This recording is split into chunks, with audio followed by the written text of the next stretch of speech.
কিন্তু একটা basic requirement তো প্রত্যেকটা মানুষেরই থাকে। আমি প্রশ্নের কাছে যেটা শুনলাম, তুমি জব করতে চাও না, বিজনেস করতে চাও না। তুমি কখনো জব বা বিজনেস কিছুই করবে না। বাবা অ্যাজ আ রাইটার কিন্তু ও অনেক পপুলার, মানে মানুষজন বলে একদিনও হুমায়ুন আহমেদের মতো বড় হবে। একদিন, এখন তো না। ওর তো কোনো ক্যারিয়ার গোলই নেই। ও যে প্রফেশনটা বিলং করে এটা তো কোনো ফিউচার নেই, একটা বুলশিট প্রফেশন।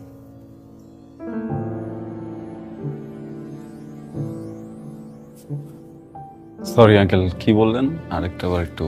আমি বলেছি বুলশিট প্রফেশন। আচ্ছা, মানে আপনার কাছে মনে হচ্ছে যে রাইটিং প্রফেশন বুলশিট। ভালো কোন প্রফেশন মনে হয় আপনার কাছে?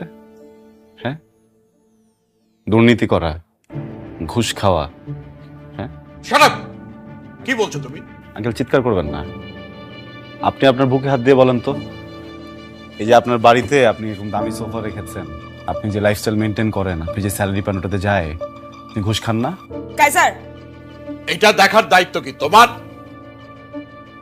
তুমি কার সাথে কথা বলছো জানো? আমি একজন ঘুষখোরের সাথে কথা বলছি। Shut up! তোমার বাবা মা তোমাকে কোনো শিক্ষা দেয়নি? আঙ্কেল প্লিজ বাবা মাকে নিয়ে কথা বলবেন না। Shut up! তুমি আমার বাড়িতে এসে কথা বলছো, আমাকে অপমান করছো। আপনি বাবা মাকে নিয়ে কথা বলবেন না প্লিজ। তোমার বাবা মা হচ্ছে অশিক্ষিত, মূর্খ, এবং তুমিও তাই হয়েছো। কি মানুষ নাকি জানোয়ার? সে তখন থেকে দেখছি বাবা একটা কথা বললে তুমি কথা বলেই যাচ্ছ কেন? কি সমস্যা তোমার? উনি একটা বয়স্ক মানুষ, উনি না হয় তোমার কোনো কথায় বিরক্ত হয়েছে, তাহলে একটু মুখটা বন্ধ করে রাখো। প্রফেশন নিয়ে কথা। মুখ বন্ধ করো কাইজার। কাইজার বাসা থেকে বের হও। আমার বাবা মাকে নিয়ে কাইজার আমার বাসা থেকে বের হও। Just because I love you আমি আমার দারোয়ান আজকে ডাকতেছি না। আর এটা কোনো ওয়ার্নিং না, এটা আমার ফাইনাল ডিসিশন। আমার সাথে আর কোনো ধরনের যোগাযোগ করবে না। বের হও, আমার মৃত বাবা মাকে নিয়ে। বের হও কাইজার।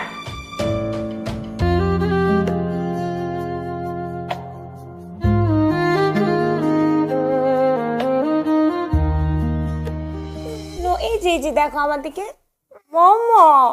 এই শোনো, আমি বেরোচ্ছি। কেন ব্রেকফাস্ট করবে না? আরে বলো না, অফিসে কি একটা ঝামেলা লাগছে, এক্ষুনি গিয়ে আমার ম্যানেজারের সাথে বসতে হবে, তাহলে উনি আবার বের হয়ে যাবে। আচ্ছা, আমি নাস্তা অফিসে করে নেবো না। হ্যাঁ, খেয়াল রেখো। হ্যাঁ, এই দেখো বাবা বলে। তোমার আমি কতবার সাবধান করছি, কথা শোনো নাই, পাত্তাই দাও নাই।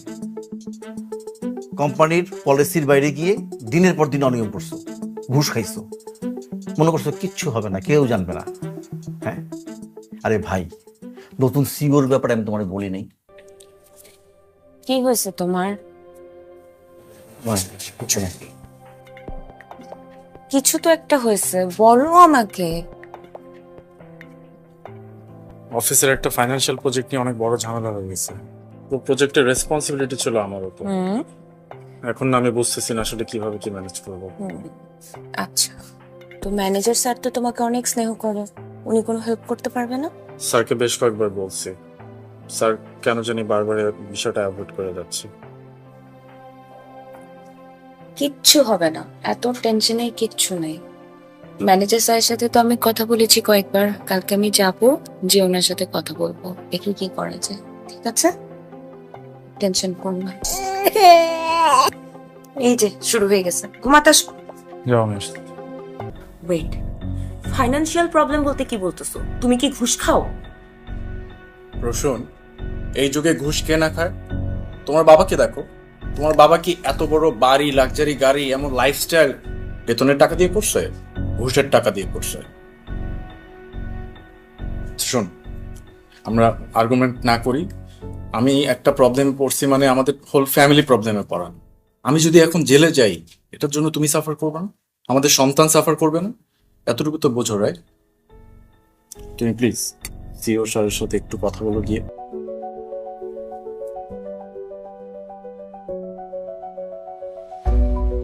কাইজার, টিমের সবাইকে কনফারেন্স রুমে আসতে বলুন। হ্যাঁ, কাইজার,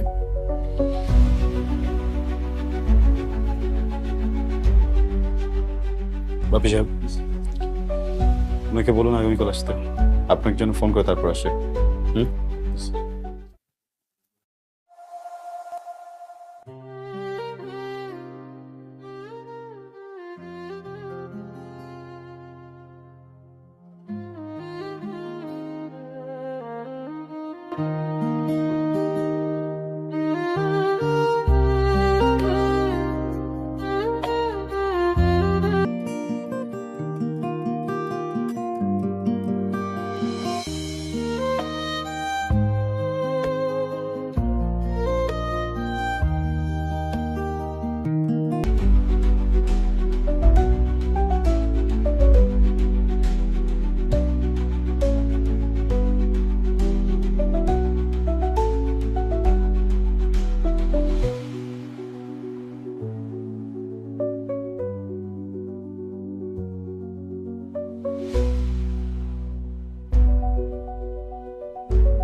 বছরটা দিতে হবে, হ্যাঁ, রেল করে দিয়ে দিন সব মতো।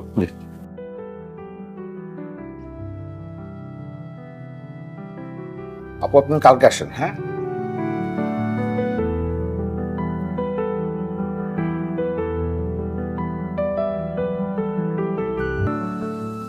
স্যারের সাথে কথা বলতে পারছিলা?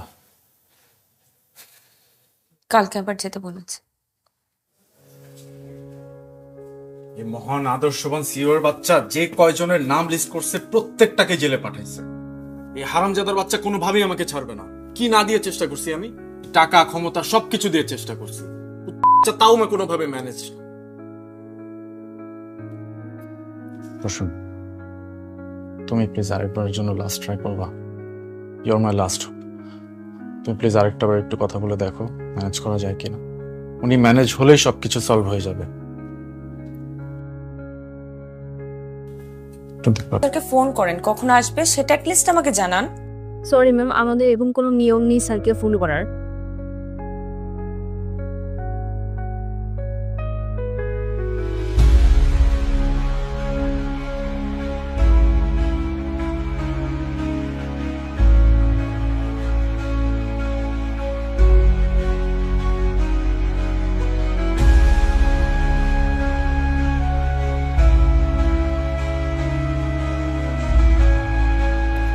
ম্যাডাম প্লিজ ভিতরে যাবেন না, ম্যাডাম প্লিজ। ম্যাডাম প্লিজ বলবেন, ভিতরে যাবেন না ম্যাডাম। আমার সাথে কথা বলার জন্য কি 5টা মিনিট সময় নেই তোমার হাতে? ম্যাডাম ম্যাডাম ম্যাডাম আপনি আপনি এখানে ম্যাডাম প্লিজ।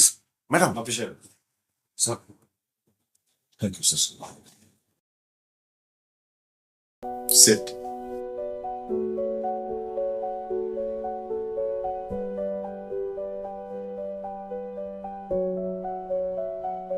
বলুন। আমার হাজবেন্ডের নাম আবরার ফাহিম। ওর এগেনস্টে তদন্ত কমিশন গঠিত হয়েছে, কিন্তু ও কিছু করে নাই।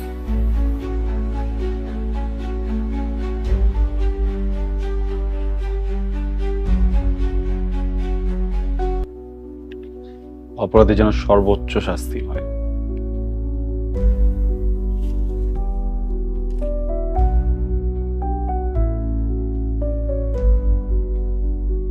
আপনি আসতে পারেন।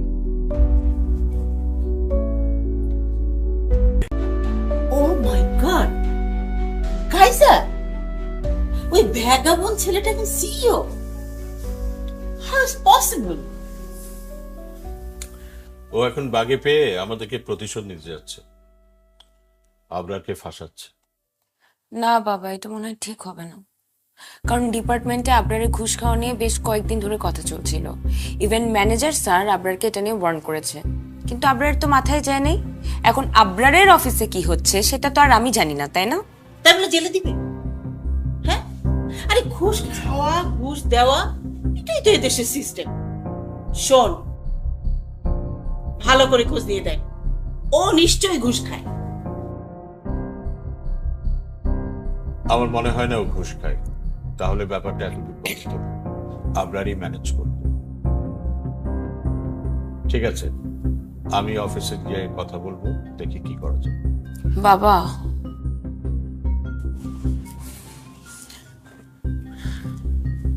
ও যদি তোমাকে আবার অপমান করে?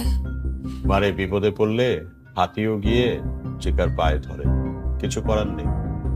ও তুমি হাতি ছিলে, এখন চিকা হয়ে যে তাকে হাতি বানিয়ে তার পা ধরবে, তাই না? তোমাদের যা মন চায় তাই করো, আমি এসবের মধ্যে নেই।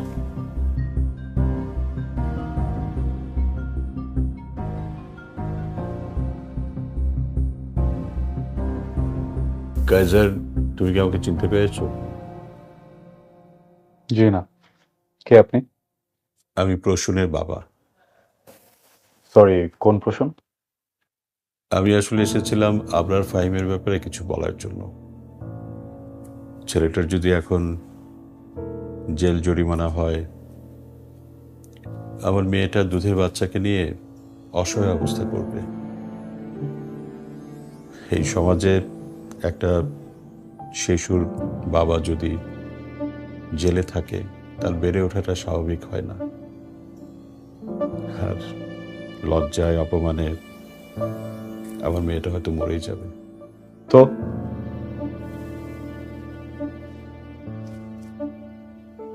এখানে আমার কি করার আছে বলুন? দেখুন মিস্টার, আপনার নামটা যেন কি? আমার নাম হোয়াট এভার। দেখুন, আমি দুর্নীতিবাজ, ঘুষখোর, এই ধরনের মানুষগুলোকে না এখন দেখতে পারি না। বিশেষ করে এদের হয়ে যারা সাফাই গাইতে আসে, তাদেরকে তো আরো না। আপনাকে একটা অ্যাডভাইস দিই, আপনার জন্য খুব ভালো হবে আপনি যদি এক্ষুনি এখান থেকে বেরিয়ে যান, প্লিজ।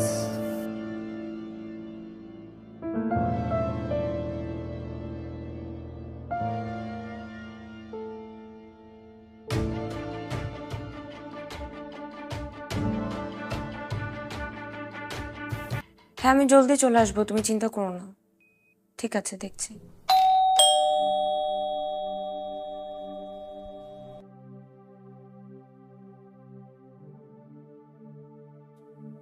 আসছো? হুম,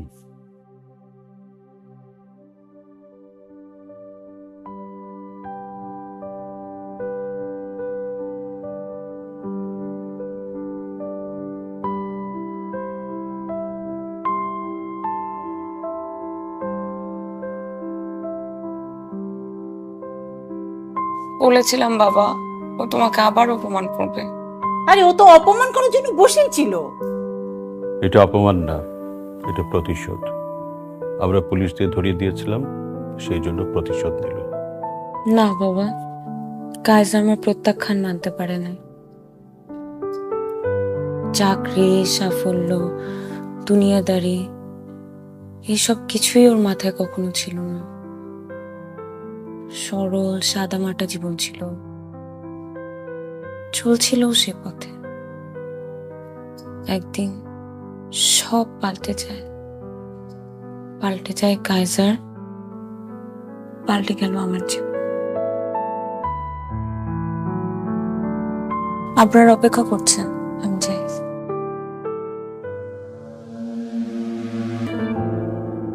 তুমি কি চাও আমার থেকে? আমার জীবনটাকে তুমি তছনছ করে দিতে চাও? তুমি কি আমাকে রাস্তায় ফেলে দিতে চাও? তুমি আমাকে পথে বসাতে চাও? তুমি কি চাও আমি আমার বাচ্চাটাকে নিয়ে রাস্তায় রাস্তায় ঘুরে বেড়াই? কি করলে তোমার একটু শান্তি হবে বলো তো? তোমার অনেক রাগ না আমার উপরে? কি তোমার সাথে পার্সোনাল সময় কাটালে তুমি খুশি হবা? তুমি আমাকে তখন শান্তি দিবা?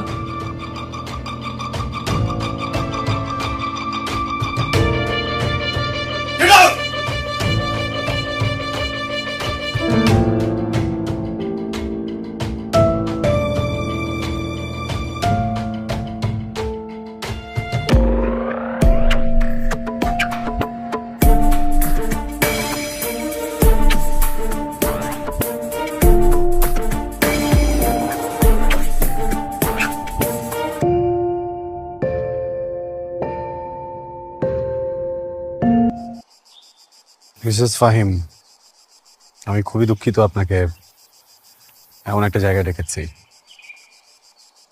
আসলে যে বিষয়ে আপনার সাথে কথা বলবো সেটা আপনার জন্য খুব সম্মানজনক না, তাই অফিসের সবার সামনে বলতে চাইনি। আপনি বেশ কয়েকবার অফিসে এসেছেন আমার সাথে কথা বলার জন্য, কিন্তু আমি আপনাকে সময় দিইনি। আপনি নিশ্চয়ই ভেবে নিয়েছেন এর পিছনে ব্যক্তিগত কোনো কারণ আছে। ভুল। আমি বা আমার কোম্পানি আমরা প্রফেশনাল, তাই ডকুমেন্টস ছাড়া আপনার সাথে কথা বলতে চাচ্ছিলাম। ফাইনালি ইনভেস্টিগেশন রিপোর্ট চলে এসেছে। এখানে আপনার হাজব্যান্ডের করা সব ফ্রডের ডিটেলস আছে। একজন সচেতন মানুষ হিসেবে পুরোটা দেখে আমাদের বলবেন এখন আপনার হাজব্যান্ডের সাথে আমাদের কি করা উচিত।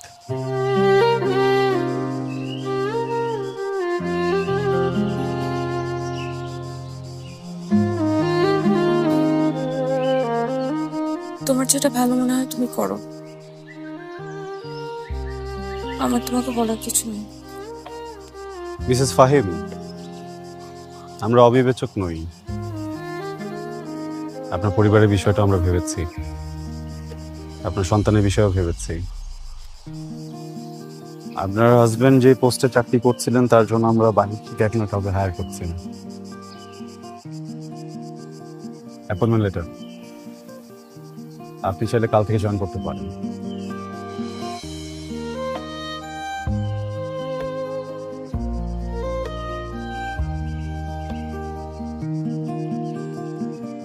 Thank you. Welcome. Kaiser,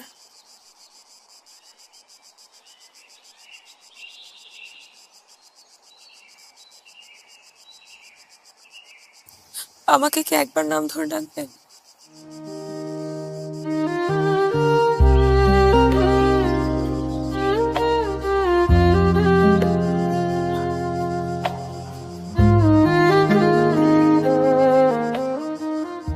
good luck Prasun. আমার প্রথম সকাল